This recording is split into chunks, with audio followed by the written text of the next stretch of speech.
రెడ్డిగా AP CM Chandrababu మాట్లాడుతున్నారు. ఇప్పుడు లైవ్లో చూద్దాం. క్లస్టర్స్ని ప్రారంభిస్తున్నాం.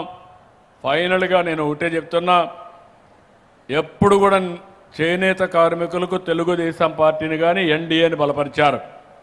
వాళ్ళ స్ఫూర్తి నేను ఎప్పుడూ మర్చిపోలేను. అందరూ కూడా కాస్తో కూస్తో పైకి వచ్చారు, కానీ ఇంకా చేనేత కార్మికులకు చాలా ఇబ్బందులు ఉన్నాయి. వాళ్ళ ఇబ్బందులు అంచెల వారీగా పరిష్కారం చేసే బాధ్యత నాది. నిరంతరం వారికి అండగా ఉంటానని మరొక్కసారి మీ అందరి ద్వారా వింజమూరులో హామీ ఇస్తున్నాను. ఇలాంటి కార్యక్రమాలు పేదవారి కోసం నిరంతరం చేస్తాం, ఇంకా ముందుకు వెళ్తాం. దయచేసి ఈ ప్రభుత్వాన్ని పూర్తిగా ఆశీర్వదించాల్సిందిగా మరొక్కసారి అందరినీ కోరుకుంటూ, ఈరోజు వింజమూరుకు వచ్చినప్పుడు మీరు చూపించిన స్ఫూర్తికి పేరు పేరున మనస్ఫూర్తిగా అభినందనలు, ధన్యవాదాలు. అందరికీ నమస్కారాలు. జై తెలుగు తల్లి, జై భారత్, జై హింద్.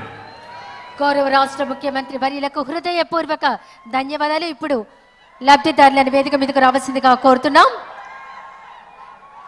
శ్రీమతి పి సుజాత, శ్రీమతి నీలం శ్రీవేణి, శ్రీ నీలం హరి,